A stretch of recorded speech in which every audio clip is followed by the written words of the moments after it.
Okay now welcome class 11th। आपके लिए आज जो टॉपिक मैं कवर कर रही हूँ वो है आपका केमिस्ट्री का first chapter which is laws of chemical combination. And in this particular laws जो लॉज हैं केमिकल कॉम्बिनेशन के, उसमें बहुत सारे लॉज हैं। ये सब लॉज कंबाइन करके आपका पूरा लॉज ऑफ केमिकल कॉम्बिनेशन बनाते हैं, which are law of conservation of mass, law of definite proportions, law of multiple proportions, Gay-Lussac's law and Avogadro's law. तो ये सारे लॉज जो हैं, जब इनको हम यूनाइटेड करके बोलते हैं या एक साथ कंबाइन करके बोलते हैं, then that is called as laws of chemical combination. Because all these laws they come under chemical study. Chemicals react करते हैं और उनके रिएक्शन की वजह से जो है अलग अलग लॉज जो थे साइंटिस्ट ने वो डिस्कवर किए थे। एलिमेंट्स, कंपाउंड्स एंड मिक्सचर्स, जो 3 स्टेट्स होते हैं मैटर के, अलग अलग उनकी प्रॉपर्टीज़ के बेसिस पर and depending upon the chemical reactions, ये लॉज जो हैं वो साइंटिस्ट ने फाइंड आउट किए थे। Today I will be covering 2 laws, law of conservation of mass and law of definite proportions. ये सारे लॉज हैं जिसमें से आज मैं भी सिर्फ 2 लॉज कवर करूँगी, law of conservation of mass and law of definite proportions. Fine. So now starting with the first law, which is law of conservation of mass. This law, it states that कि in a matter या जब भी chemical reaction होगा तो total mass of reactants will always be equal to the total mass of the product. यानी matter can neither be created nor can be destroyed in a chemical reaction. जब भी कोई chemical reaction होगी तो जो matter है वो जो सॉलिड, लिक्विड, गैस कोई भी स्टेट होगी, तो ना तो कोई नया मैटर बनेगा ना तो कोई पुराना मैटर डिस्ट्रॉय होगा। That means neither a new matter will be created nor an old matter would be destroyed. इसका मतलब ये होता है, इसका इन्फ्रेंस ये निकाला जाता है या इससे ये इन्फ्रेंस निकलता है, ये कंक्लूजन निकलता है कि जब भी कोई केमिकल रिएक्शन होगी, आप जानते हैं कि केमिकल रिएक्शन में या तो सॉलिड पार्टिसिपेट करते हैं या लिक्विड्स पार्टिसिपेट करते हैं या गैसेस पार्टिसिपेट करके रिएक्शन कॉज करती हैं chemical reactions. Now whenever any of these 3 states, इन तीनों स्टेट्स में से जब भी कोई स्टेट रिएक्ट करेगी, केमिकल रिएक्शन शो करेगी, then what will happen is the total mass of the reactants will always be equal to the total mass of the product. This is what this law states। क्योंकि ये law यही कह रहा है कि मास यानी जो मास है, जो पूरा मास एग्जिस्ट करता है यूनिवर्स में, वो कंजर्व रहता है। It can only be transferred और transformed from one state to another. You cannot create it nor you can destroy it, neither you can destroy it. Fine. तो आप सिर्फ उसका स्टेट चेंज कर सकते हैं, सॉलिड को लिक्विड कर सकते हैं, लिक्विड को गैस में कन्वर्ट कर सकते हैं, लेकिन उसका मास नहीं चेंज कर सकते हैं। यानी ना तो आप कोई नया मास बना सकते हैं ना तो किसी पुराने मास को डिस्ट्रॉय कर सकते हैं। If anything like this is happening, then this law will not be verified and this law has been proved, it exist. इसका मतलब है कि ये लॉ जो है ये वेरीफाइड है, ये प्रूव करता है कि जब भी कोई केमिकल रिएक्शन होगी, कोई भी मैटर रिएक्ट करेगा, तो ना तो मैटर क्रिएट होगा ना डिस्ट्रॉय होगा। यानी जो total mass of the reactants है, ये चीज़ आपको पता होगी कि जब हम रिएक्शन लिखते हैं तो जो आपके एरो के लेफ़्ट साइड पे होते हैं वो रिएक्टेंट्स होते हैं जो रिएक्ट करके प्रोडक्ट्स देते हैं। सही। तो जो राइट हैंड साइड होता है उसमें हम प्रोडक्ट्स लिखते हैं और जो लेफ्ट हैंड साइड होता है उसमें हम रिएक्टेंट्स लिखते हैं। Fine. So this law states that the total mass of the reactants will always be equal to the total mass of the products in a chemical reaction. जब भी कोई chemical reaction होगी तो जितना मास यहाँ पे रिएक्टेंट्स का रहा होगा, जब प्रोडक्ट्स बनेंगे तो उनका भी वही मास रहेगा। और ये प्रूफ किया गया, चेक किया गया था कि सपोज कीजिए 2 रिएक्टेंट्स आपने लिए A+B and they are forming C+D। तो सपोज करो ए का मास 4 ग्राम था, बी का मास अगर 8 ग्राम था, तो इधर भी जो आएगा वो टोटल 12 ग्राम ही आएगा, जो टोटल प्रोडक्ट का मास आएगा, क्योंकि यहाँ पे चारों डाट 12 ग्राम आ रहे हैं। तो इसका मतलब है कि जितना मास ऑफ रिएक्टेंट्स है उतना ही equal to mass of products होगा। अगर ये हो रहा है then law of conservation of mass is happening and this always happens whenever a chemical reaction takes place. So this is the first law of chemical combination which is law of conservation of mass. अब आप इसको verify या proof कैसे कर सकते हैं, इसके लिए मैं आपको एक एग्जाम्पल बताती हूँ। There are numericals which are given which ask you that is this chemical reaction which is given, is it verifying law of conservation of mass or not। तो उसके लिए एक एग्जांपल मैं आपको दे रही हूँ जो आप लिख लीजिए और आप उसको सॉल्व करके देखिए। Okay, now the questions that you give for this type of this law of conservation of mass are see this example, ऐसे एग्जाम्पल आपको मिलते हैं क्वेश्चंस में और उसमें पूछते हैं, they give you certain quantities, कुछ क्वांटिटीज दे देते हैं रिएक्टेंट्स और प्रोडक्ट्स की, and then they ask you show that these results are in accordance with law of conservation of mass. You have to prove कि जो चीज़ उन्होंने मेंशन करी है, कि जो स्टेटमेंट उन्होंने मेंशन किया है, वो law of conservation of mass को वेरीफाई करता है।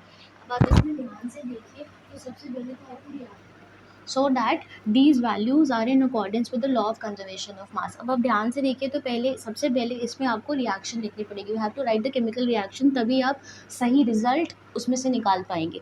सो आपको उन्होंने क्या दिया हुआ है, सोडियम कार्बोनेट दिया हुआ है and then HCl, both these things are given, and then what is forming, NaCl बन रहा है और कार्बन डाइऑक्साइड बन रहा है, ये दोनों चीज़ें बन रही है, and they have given you values. अगर आप ध्यान से देखिए तो उन्होंने कुछ कुछ वैल्यूज़ दी हुई हैं, ठीक है।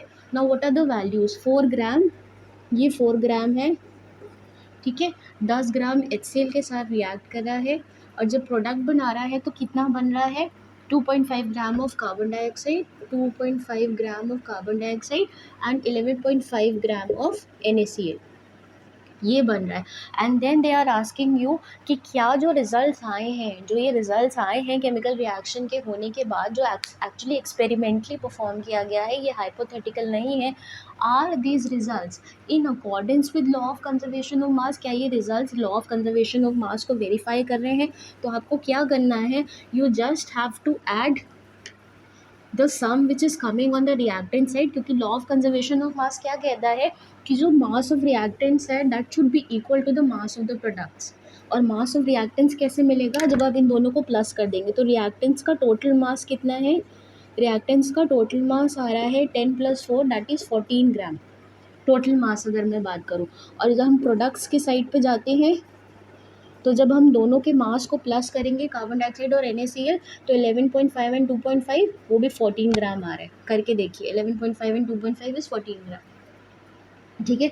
तो ये प्रूफ कर रहा है, ये जो रिएक्शन है ये in accordance with law of conservation of mass है, यानी ये रिएक्शन जो है ये law of conservation of mass को वेरीफाई कर रही है, because the total mass of the reactants is 14 gram and total mass of the products is also 14 gram. So these are the questions which you normally get for this kind of law of conservation of mass के लिए आपको इसी तरीके के examples मिलते हैं, ठीक है। अब जो दूसरा लॉ है, I hope I have made my point clear कि law of conservation of mass क्या है और इसके क्वेश्चंस कैसे आते हैं। दूसरा जो लॉ है that is law of definite proportions, law of definite proportions.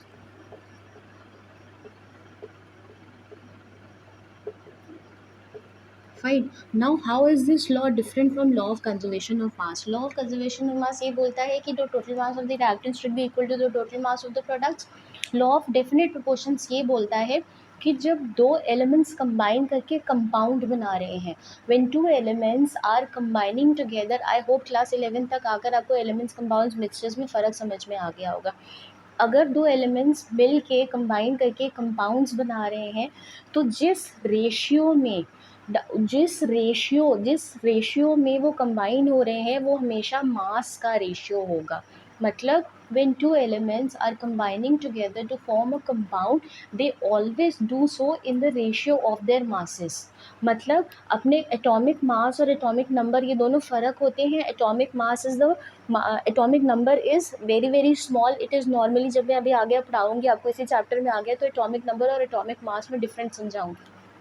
Atomic mass आपने जब देखा होगा, आप लिखते हैं ऑक्सीजन का, अगर मैं लिखूँ तो ऑक्सीजन को इस तरह लिखा जाता है। ये जो नीचे वाला नंबर होता है जो आपका सबस्क्रिप्ट है, ये एटॉमिक नंबर होता है, दिस इज़ एटॉमिक नंबर। और ये जो ऊपर आप लिखते हैं ये एटॉमिक मास होता है। ये हमेशा याद रखिएगा, जो ऊपर वाला बड़ा नंबर है, जो बड़ा नंबर आपको दिखता है दैट इज़ एटॉमिक मास, और जो छोटा नंबर नीचे लिखा होता है दैट इज़ एटॉमिक नंबर। तो लॉ ऑफ डेफिनेट प्रोपोर्शन ये बोलता है कि जब एलिमेंट्स कंबाइन करके कंपाउंड्स बनाते हैं तो वो अपने एटॉमिक मास के रेशियोज़ में होते हैं हमेशा, whatever be their source. वो सोर्स कोई भी हो, वो जो कंपाउंड है उसका सोर्स कोई भी हो, वो कहीं से भी आपको अवेलेबल हो रहा हो, पर जो एलिमेंट्स उसको मिल के बना रहे हैं उनका रेशियो, उनका मास का रेशियो हमेशा सेम रहेगा। they will always combine in the ratio of their masses. जैसे for example if I take carbon dioxide is a combination of carbon and oxygen. दो एटम्स ऑक्सीजन के हैं और एक एटम कार्बन का है. अब अगर मैं इनके एटॉमिक मासेस को लूँ तो कार्बन का एटॉमिक मास क्या होता है, you right carbon like this 6C12, तो 12 क्या हो गया, कार्बन का एटॉमिक मास हो गया और 6 उसका एटॉमिक नंबर हो गया. तो लॉ ऑफ डेफिनेट प्रोपोर्शन में आपको मास लेना है, नंबर नहीं लेना है लोग, क्योंकि वो लॉ यही बोलता है कि एलिमेंट्स अपने एटॉमिक मास के सिंपलेस्ट रेशियो में कंबाइन करेंगे. तो कार्बन का जो एटॉमिक मास है वो 12 है, ऑक्सीजन का कितना है 16, और क्योंकि ऑक्सीजन के दो एटम्स है तो आपका जो एटॉमिक मास होगा वो कितना होगा 16 into 2 32, because two atoms are there. अगर सिर्फ एक ही एटम होता है तो हम एटॉमिक मास 16 लेते, but because we are taking two atoms तो एटॉमिक मास कितना आएगा 32. अब अगर मैं इनको रेशियो लूँगी, if I take the ratio, then what will the ratio कम,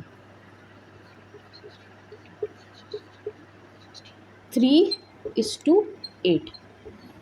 मतलब कार्बन डाइऑक्साइड चाहे पेट्रोल के बर्न होने से निकले, चाहे कोयले के जलाने से निकले, चाहे एटमॉस्फेयर में जो कार्बन डाइऑक्साइड प्रेजेंट है, वो आप जब भी उसकी स्टडी करेंगे तो आपको कार्बन और ऑक्सीजन हमेशा 3:8 के रेशियो में ही मिलेंगे, what ever be the source. This is what law of definite proportion, मतलब फिक्स्ड प्रोपोर्शन, और वो रेशियो हमेशा कौन से वैल्यू में होगा, उनके मास के रेशियो में, नंबर एटॉमिक नंबर के रेशियो में नहीं होगा. This is what law of definite proportion says. It says that elements combine in the ratio of their masses, not in the ratio of their atomic number, और वो हमेशा definite होगा, definite proportions में होगा. ऐसा नहीं है कि जो पेट्रोल में से कार्बन डाइऑक्साइड निकल रही है उसमें रेशियो 1:2 होगा, नहीं, उसमें भी रेशियो जब आप फाइंड आउट करेंगे तो हमेशा 3:8 ही निकलेगा. This is what law of definite proportion says. ठीक है, ये हमेशा याद रखिएगा कि लॉ ऑफ डेफिनेट प्रोपोर्शन में हमें मासेस कंसिडर करनी है, नंबर नहीं. अगर आपने नंबर उठा लिया तो रेशियो ख़राब आ जाएगा, ratio will vary. So law of definite proportion states that elements combine, when elements combine to form compounds they do so in the ratio of their masses.